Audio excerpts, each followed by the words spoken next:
I had just raised my glass for a quiet toast to myself when a voice cut through the soft hum of jazz and the muted chatter in the penthouse. It was Leo, my older brother, speaking from the slightly open study door. His words crisp and deliberate. She finally has enough money to secure the family legacy. The words hit me like a physical blow, knocking the air from my lungs. I froze, the flute of champagne trembling in my hand.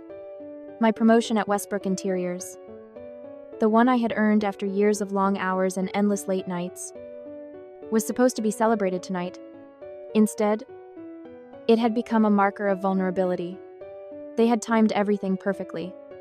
The bonus check of $100,000, the milestone in my career that should have been mine alone, it had suddenly turned into the bait for something far more insidious.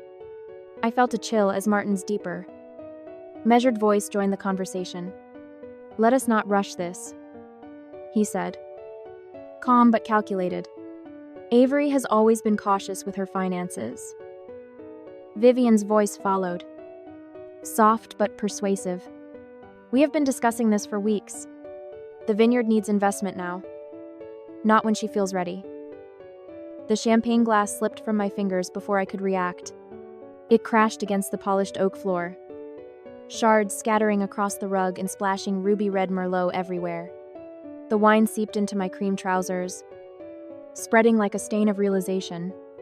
The Matthews Reserve, their signature vintage is Partas, hand-picked and cellared for decades, now lay in ruin, mingling with the wood my great-grandfather had laid himself.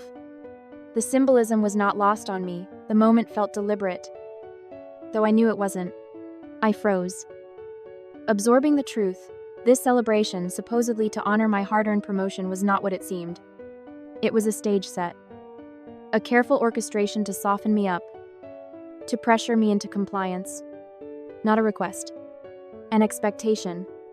$100,000, my life savings, painstakingly accrued over 6 years, earmarked for a dream that had nothing to do with the Vineyard. A cabin on Independent Ridge, nestled on 3 acres of pristine land in Oakhurst. Far from manipulation, far from expectation. I had imagined myself there countless times, tracing the outline of every window, every deck, every ridge in my mind since I was 12. When I had begged my father to teach me the subtle art of fermentation alongside Leo, I remembered those afternoons vividly, trailing behind them toward the fermentation room, notebook clutched in hand. Eager, curious. "Avery." The kitchen. "Please, this is men's work," my father would call, his voice dismissive. And so I watched from the window as Leo learned to test the grapes, to sense their readiness by smell, by touch, by intuition. That night, Leo's average report card in science was celebrated with ice cream. My own academic achievements, left unnoticed on the refrigerator door, had never merited anything more than silence.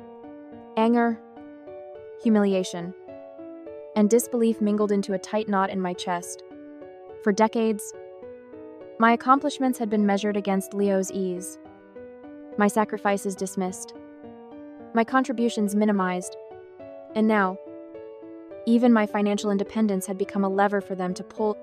I rose, leaving the shattered glass behind, my hands trembling initially but steadier with each step toward the study door. I pushed it open. 3 heads turned toward me: Martin, Vivian, and Leo. The air between us was taut with expectation. "What were you just saying about my finances?" My voice was steadier than I felt. Vivian recovered first, her smile slipping easily into place. "We are just proud of you, dear. That promotion is quite the achievement." I noticed something peculiar. My usual anxiety, the one that churned like storm clouds in my stomach whenever confronting my family, was absent. Instead, a calm clarity settled in its place. "I know exactly what you've been planning," I said. "Weeks of discussions about how to secure my money for Leo's tasting room. I've listened. I've calculated, and I will not comply." Leo's posture stiffened, arms crossing. "This is about family legacy. Avery, he said, voice smooth but rigid. The tasting room expansion could double revenue. It's not personal. I counted the years of my independence, sacrificed 6 years of saving, of overtime, of personal projects delayed. That money, I said deliberately, is for my cabin, for my future. This is not about family. This is about you bailing out yourself. Vivian's lips pressed into a thin line.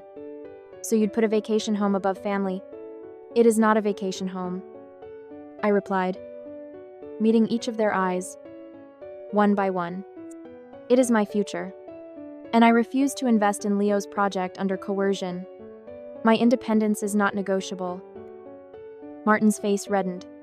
You have always been selfish, Avery, always thinking of yourself instead of what this family has given you. What had this family given me? Conditional recognition, love measured in terms of achievement, sacrifice demanded, never reciprocated, support that came with hidden strings attached. I am not giving you my money, I said firmly. Not 1 cent. Leo stepped back from the desk, frustration flashing across his face. Then perhaps you should not consider yourself part of this family's future. A cold clarity settled over me. The fear I had carried for 30 years, the fear of being cut off, excluded, deemed unworthy, was replaced by resolve. I would not yield. The cost of obedience had become too high. I turned toward the door. We shall see about that, I said, calm, decisive. Behind me, I heard Vivian's sharp intake of breath, Martin muttering under his breath. For the first time, I walked away without looking back, without attempting to smooth over their feelings. The next morning, I opened my laptop to discover an email that burned into my vision: strategies to secure Avery's contribution. Sent from Martin to the family financial advisor. Copied to Vivian and Leo. The message detailed a pitch for $100,000. A 10% stake. Emphasizing family legacy and inclusion. My mother's response reminded Avery of the family aspect, that she had always wanted to be included. Leo's final note. Let's call it Leo's tasting room officially. After all, she has kept this place running while building her career. My hands shook as I scrolled through weeks of calculated correspondence, months of planning, orchestrated to coincide with my promotion, all designed to extract my resources, not as a daughter, not as a sister, but as a convenient source of capital. I printed everything. A folder of evidence. My first bricks in the fortress I would build around my independence. The night after the dinner, I couldn't sleep. The shattered Merlot on the oak floor seemed to echo in my mind. Each crimson stain a reminder that the family I thought I knew had a very different idea of loyalty. I lay awake, staring at the ceiling, thinking about every moment that had led me here. It wasn't just the conversation I overheard, it was the pattern. The years of exclusion, the subtle dismissal of my efforts, the constant elevation of Leo at my expense. I remembered afternoons spent trailing behind my father and Leo in the vineyard when I was 12. Notebook in hand. Eager. Curious. Filled with questions about fermentation, barrels, and grape selection. I had wanted to be included, to learn, to share that world. But my father would call from the fermentation room. Avery. The kitchen. Please. This is men's work. And Leo, he had been there. Learning. Tasting. Testing. He made mistakes and was praised. I made efforts. And my accomplishments were ignored. Ice cream for Leo's average report card. My academic awards left unacknowledged. Recognition was not something given to me freely. It was a reward measured against what I lacked in comparison to my brother. The humiliation of those moments returned in vivid clarity. And now, décades later, my own financial independence had become a tool for manipulation. They had timed their emails, their expectations, their social media posts, all to exploit the bonus I had earned for myself, my hard work, my discipline, my achievements. They assumed I would sacrifice them for family. I rose from the bed and walked to the window. The city stretched out below, glittering and indifferent, as if mocking the weight of my private turmoil. But clarity began to form. I realized that for the first time, I could see the pattern. The calculations, the manipulations, the pressure they applied was not subtle, it was deliberate, carefully orchestrated to provoke guilt and compliance. And I would not comply. Not this time. Sitting at my desk, I opened my notebook and began to write. Slowly at first. Then with growing intensity, I cataloged every instance of favoritism, every subtle slight, every expectation that had been placed on me without consent. I listed the emails I had already seen, the Facebook post Leo had made, the messages from relatives urging me to do my part for the family. I noted the dates, the phrasing, the implied assumptions of obedience. It was exhausting work, but also empowering. For the first time, I was not merely reacting, I was observing, cataloging, preparing. Every insult, every dismissal, every manipulation was no longer a wound, it was data, evidence, tools, and the first step toward reclaiming control. I remembered again the evenings I had spent planning my future, the weekends buried in work, the overtime, the freelance projects, all of it for a dream that had nothing to do with family approval, a cabin on Independent Ridge, purchased with my own savings. A tangible symbol of autonomy. That dream had become my anchor. A touchstone of freedom. Humiliation, I realized, had power only if I allowed it to. They expected me to be shaken, to apologize, to comply, but I could transform that humiliation into clarity, into strategy, into leverage. The Merlot on the oak floor, the broken crystal, the overheard conversation, it was all evidence, all fuel for what was to come. I thought about the messages from relatives, texts and voicemails, urging me to think about family, to consider unity, to remember grandmother's age, the subtle social pressure, community expectations, family legacy, the perception of compliance. It all meant nothing if I was willing to act decisively.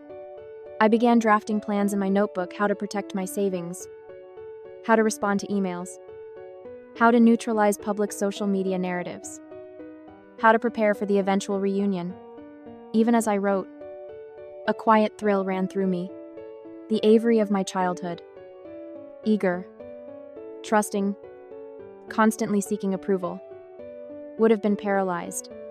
But the Avery sitting at the desk now was calm, calculating, and deliberate. The pattern was clear, the motivations of each family member predictable. I could anticipate their arguments, their strategies, their subtle threats. And when the time came, I would act.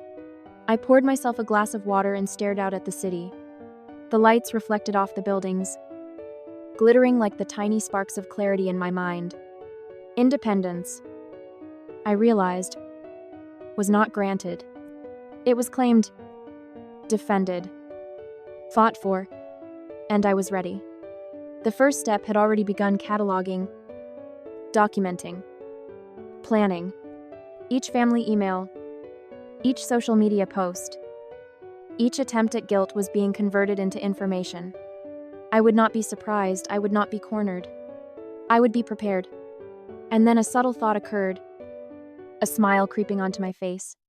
They had assumed I would comply. They had assumed that guilt, public expectation, and family pressure would be enough. They had underestimated me. But what they didn't yet know was that I was already turning their tools against them. Silently, deliberately, preparing for the moment when their expectations would collide with the reality of my independence. By the time the first hints of dawn touched the skyline, I had compiled a meticulous plan: secure accounts, protect savings, document everything, schedule the cabin viewing, prepare the family email, Each step was deliberate, each decision calculated. The humiliation of the past had become fuel. The betrayal of my own family had become the blueprint for my autonomy. I sank back into the chair, finally allowing a sense of purpose to replace the lingering sting of anger. Independence was no longer a distant dream. It was a strategy in motion, a force I had already begun to wield. The Avery of my childhood had sought approval. The Avery of now sought power, clarity, and freedom. And for the first time in years, I smiled with confidence, knowing that the next move would be mine. The morning sun streamed through the blinds, painting golden lines across the floor of my apartment. I thought I would feel relief after last night. But the first thing I saw on my laptop made my chest tighten. An email, burning like a neon sign in the inbox, strategies to secure Avery's contribution. It was from Martin, sent to the family financial advisor. With Vivian and Leo copied, my eyes scanned the message, disbelief tightening in my throat. They had already planned everything. $100,000. 10% stake in Leo's tasting room, carefully phrased as a family opportunity rather than a request. My mother's reply instructed them to emphasize Avery's desire to be included, while Leo added, "Let's call it Leo's tasting room officially. After all, she has kept this place running while building her career." My hands shook. Months of planning, precisely timed with my promotion, all designed to corner me financially. Not as a daughter, not as a sister, but as a resource, a convenient source of capital. Then I opened Facebook. A post from Leo filled the screen, a golden sunset over the vineyard. Neat rows stretching to the mountains. Family support makes dreams come true. Excited to announce expansion plans for Matthew's Vineyard. Family legacy. Vineyard life. Comments poured in immediately. Cousin Melissa, so proud of you carrying on the Matthews tradition. Aunt Joanne, a good sister, always supports her brother. Family first. Uncle Stephen, can't wait to see the tasting room with your name on it. I froze. Without my consent. Without even a hint of discussion. They had publicly cast me as the compliant, supportive sister, the willing financier of Leo's vanity project. My blood boiled. But I kept my hands still. Reaction would be a mistake.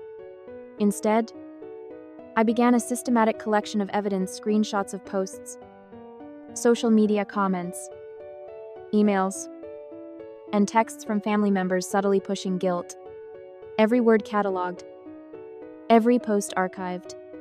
Each detail would serve as a tool for the next steps. A shield and a sword for the battle I was beginning. Text messages arrived, each carrying weight beneath a casual tone. Uncle Robert, don't let them pressure you. Avery, Cousin Stephanie, are you going to do your part for the family legacy? Grandmother Helen's nurse, your grandmother hopes you will consider what family unity means at her age. The implied threats were clear: refuse and risk alienating relatives, including my 90-year-old grandmother who still valued family unity above all. The pressure was now multi-layered: emails, social media, texts, and emotional manipulation, all converging simultaneously. But instead of panicking, I felt something rare: clarity. Every attempt at coercion, every layer of manipulation, was now raw material. I could anticipate the family's strategies, predict their moves, and craft responses that would protect my autonomy. They believed guilt, public opinion, an expectation would bend me. They underestimated the depth of my preparation. Sandra, my real estate agent, called just then. Avery, you're going to love this. Remember the cabin in Independent Ridge? The owners dropped the price 15%. 3 acres. Stunning mountain views. 10 minutes from the park entrance. It's within your budget. A flicker of hope ignited. The universe, it seemed, was conspiring in subtle ways. The very weekend the family had orchestrated public pressure, I had a tangible path to independence. A space wholly my own. A cabin built with my hard-earned money. free from manipulation, free from expectation. I laughed quietly, almost to myself, imagining the sunrise over the ridge, the scent of pine, the quiet. The cabin was more than property. It was a statement, a tangible symbol of freedom. And when the reunion at the Vineyard arrived, it would be undeniable. Even as I celebrated, I maintained focus. Every social media post, every comment, every email was being converted into intelligence. I began drafting outlines for a comprehensive plan: secure financial accounts, fortify savings, document everything, prepare a professional email to my family outlining boundaries, schedule the cabin viewing to coincide with the reunion. Each step deliberate, each move precise. The humiliation of being cast publicly as compliant and generous, the betrayal of having my financial autonomy assumed, transformed into fuel. I would turn their strategies against them, not in revenge born of emotion, but through calculated preparation. The city outside my window was indifferent, glittering in the morning light. The text notifications, the emails, the Facebook posts, they had assumed I would comply. They had assumed I would submit quietly, bow to expectation. But I was preparing to act strategically and decisively. I sipped a glass of water and returned to my notebook. Each note, each plan, each detail reinforced a growing sense of purpose. I was not reacting. I was orchestrating. Independence was no longer theoretical. It was becoming reality. But what they did not yet know was that Avery had begun turning their tools: social pressure, emotional manipulation, public expectation into her own weapons. And the first moves were already in motion. Quiet, deliberate, and irreversible. By the time night fell, my apartment was a command center, spreadsheets open, emails cataloged, social media posts printed, text messages archived. I had begun building the framework for a fortress around my financial independence, one that no guilt, no coercion, and no public narrative could breach. The Avery of my childhood, eager, trusting, hungry for approval, would have been paralyzed. But this Avery, the adult, the strategist, the independent woman, was ready. And for the first time in months, I felt the exhilarating certainty of control. The morning of the family conference, I parked my car across the street from Hartwell & Sons' law office. My heart steady but alert. I could see them through the large glass windows: Martin, Vivian, and Leo seated around the massive oak table, documents neatly stacked before them. Aunt Martha and Uncle Robert flanked the table like quiet observers, and even their calm seemed calculated. An unspoken part of the setup, my chair, the one I was meant to occupy, sat empty. The folder labeled for my supposed investment, waiting for a signature I would never give. I didn't step inside. I didn't need to. Instead, I dialed the office and asked to join via conference line. "This is Avery Matthews," I said, voice calm, steady. "I will be joining the meeting by phone only." Vivian's voice came through immediately, sweet but pressing. "Avery, darling, it would be better if you came in. We can discuss this properly." "I would prefer distance," I replied, deliberately measured. "We will proceed via speakerphone." Roger Hartwell, the family lawyer, cleared his throat. "We are here to discuss the proposed investment in Matthews Vineyard. Specifically, the expansion of Leo's tasting room." "Yes," I said. "I have seen the emails." A silence stretched across the line. It was heavy, expectant, the kind of silence that demanded compliance. Martin finally spoke, tightly, almost constrained. "Those were private communications, Avery. They were not meant for you." I let the words hang, letting the tension settle into their awareness. "How many other family members have you approached for money?" I asked calmly. Another pause. Then Aunt Martha, softly, admitted 50,000 last year. For new fermentation equipment. She hesitated, then added, "It was unexpected." Leo jumped in immediately, his tone precise, almost rehearsed. That equipment had unexpected irrigation costs. But this is different. The tasting room will transform revenue. It's for the family legacy. I allowed the words to pass without reaction, my mind calculating silently. 6 years of saving, countless hours of overtime. Every sacrifice I had made all now weighed against their expectation of compliance. 4 more years to rebuild if I gave in. And for what a vanity project that Leo had built around assumptions of my obedience. "I need to go," I said abruptly. The tone was casual, but firm. "I have a meeting." Avery Vivian began, a note of urgency creeping into her voice. "I will not be participating under coercion." I interrupted, calm and precise. "I have a meeting that cannot be postponed." I ended the call. Silence enveloped the apartment. The quiet was not peaceful, it was strategic. A moment to gather focus. I pulled out my notebook and began cataloging everything. Emails, texts, social media posts. Recorded conversations all would serve as evidence. Every word, every expectation, every subtle coercion now became tools for strategy. Weapons in a war I had no intention of losing. They believed they could manipulate me through guilt, family obligation, or public pressure. They were wrong. Each post on Facebook, each comment, each forwarded email was proof of their plan. Proof I could use. Proof that their assumptions about obedience had been mistaken. Sandra, my real estate agent, called mid-afternoon to confirm the cabin. Independent ridge cabin, 3 acres. Reduced price. Mountain views. 10 minutes from the park entrance was ready for viewing. The timing was perfect. That weekend, when they expected to trap me with public expectation, I would already have secured tangible independence. The details were precise, passwords updated, accounts secured, credit alerts in place, every financial step calculated, every contingency accounted for. My fortress was forming. And this meeting, this so-called opportunity to coerce me, had already failed before it began.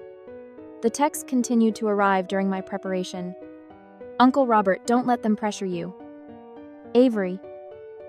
"Cousin Stephanie, are you going to support the family legacy?" Grandmother Helen's nurse. "Your grandmother hopes you consider unity at her age." I cataloged each one. The subtle psychological pressure, once terrifying, was now data. Each word became part of a map, a blueprint for action. The family believed their strategy would corner me. They underestimated my preparation, my patience, my clarity. Evening came. I reviewed every possible response, every social media implication, every conversation I might face at the Vineyard reunion. Every scenario had a counter strategy. I would act decisively, not emotionally. Independence was not a sentiment. It was a carefully constructed reality. By nightfall, I sat back, notebook in hand, laptop open. My fortress was no longer theoretical. Social media, emails, texts, public assumption, all were cataloged, stored, and ready. I had anticipated every move, every argument, every attempt at manipulation. And for the first time in years, I felt not just prepared, but empowered. The Avery of childhood, trusting, eager for approval, constantly seeking validation, would have faltered here. The Avery now, adult, strategic, precise, was ready to act on her terms. And the first confrontation had already been won. But what they did not know yet was that the real battle had only just begun. And every move they made from this point forward would be countered before it could reach them. That night, after the speakerphone meeting, I sat at my dining table surrounded by papers, folders, and my laptop. My apartment, normally neat and calm, had transformed into a command center. I had emails printed, screenshots of Facebook posts saved, text messages from relatives archived, every piece of evidence meticulously organized. It was almost ritualistic, each document a brick in the fortress I was about to build around my independence.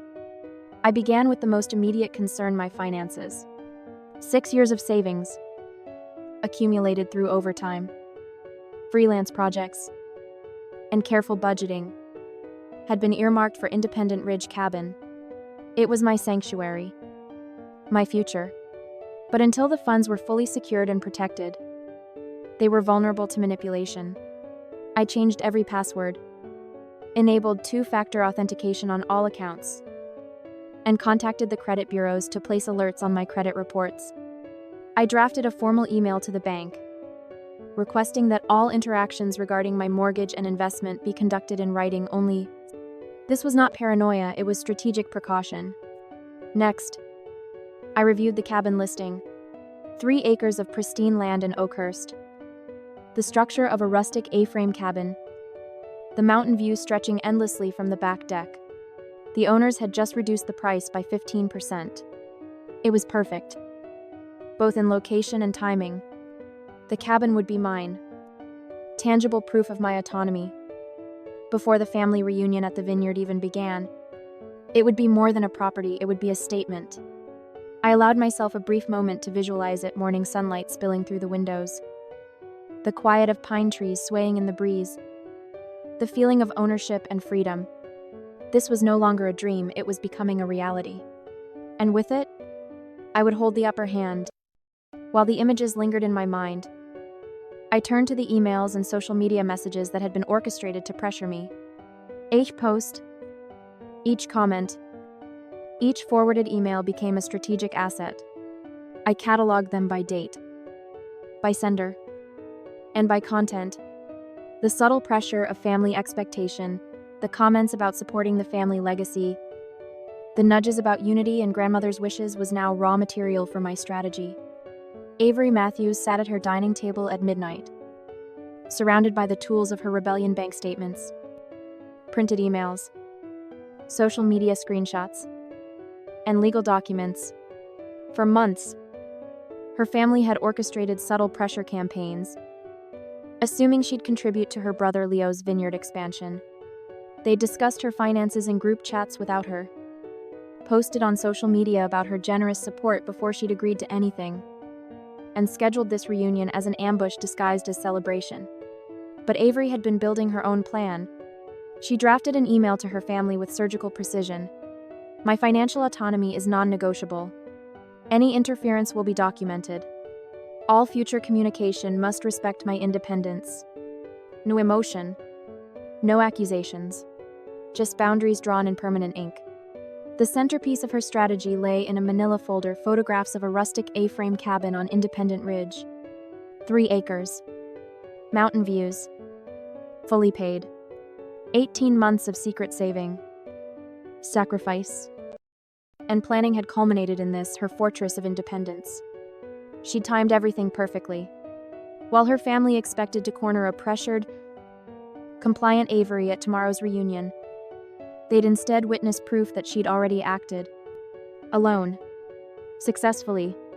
The Vineyard's tasting room hummed with anticipation. Martin adjusted his glasses while shuffling papers theatrically.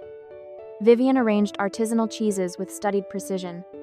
Leo commanded the oak table's head, his designer polo and confident smirk, broadcasting 32 years of entitlement. Avery Martin boomed as she entered. Perfect timing. Leo's expansion could transform the valley's wine tourism. Avery remained standing, leather portfolio clutched like armor. Before discussing any investment, I'd like to review the Vineyard's actual financial performance. The documents she spread across the table told a brutal story: 10 consecutive years of below-average profit margins, consistent losses despite optimal conditions, and projections bearing no relationship to historical reality. In 2019, the Vineyard lost $35,000 despite perfect weather. Avery stated, her voice carrying newfound authority. Last year's $12,000 profit was less than Leo spent on his truck. Leo's face flushed wine red. You don't understand Vineyard complexity. I understand that your projections claim 30% growth with zero supporting evidence. Avery's voice never wavered. Either past performance was misrepresented, or future potential is. The room's energy shifted. Uncle Robert leaned forward, his farming background making him appreciate the difference between dreams and data. Then Avery played her final card. The photographs emerged like revelations, her cabin in golden morning light. Cedar shingles silvered with age. Endless mountains rolling toward the horizon. The deed, bearing only her name. Legally binding and debt-free. While you discussed my financial future without me, she said, I secured my actual future. 18 months of planning. 3 acres on Independent Ridge. Fully funded. No partners required. The silence was deafening. Leo's mouth opened wordlessly. Martin's patriarchal authority crumbled as he grasped her deception's scope. Even Vivian's perpetual composure cracked. Phones immediately began buzzing.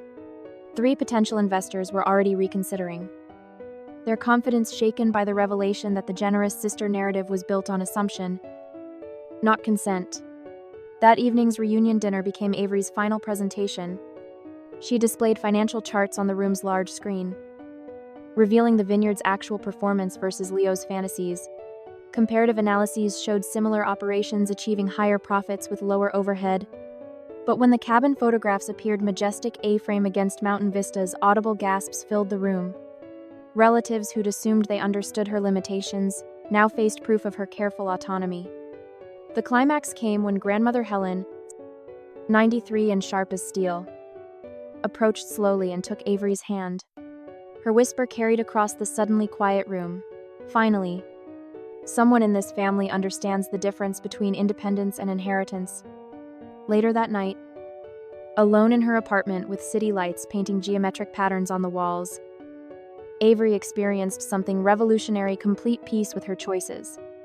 The phone rang constantly, angry calls, confused relatives, a few surprisingly supportive voices, but she let them all go to voicemail. More would come. From all meeting requests, emotional appeals, strategic guilt applications. Leo would demand explanations. Martin would threaten legal action. Vivian would deploy every manipulation in her arsenal. But none of it mattered anymore. Avery's independence wasn't theoretical, it was documented, defended, and legally unassailable. The cabin awaited. Mortgage-free and beautiful. Proof that careful planning could achieve what decades of compliance never could. The family now understood that Avery Matthews could no longer be assumed, manipulated, or taken for granted. The compliant daughter who'd absorbed subtle pressure for 30 years had evolved into something more formidable, a woman who planned carefully, acted decisively, and protected her autonomy with comprehensive preparation. Her rebellion hadn't required anger or confrontation, just clarity, evidence, and unwavering resolve. She discovered that the most effective rebellion wasn't dramatic confrontation, but simply the courage to live authentically and refuse to negotiate what was never theirs to claim. As she looked out at the city lights, each representing someone else's choices and dreams, Avery felt complete alignment between her values and her life. The weight of others' expectations had lifted like morning mist, leaving her future stretching ahead unencumbered and entirely hers to shape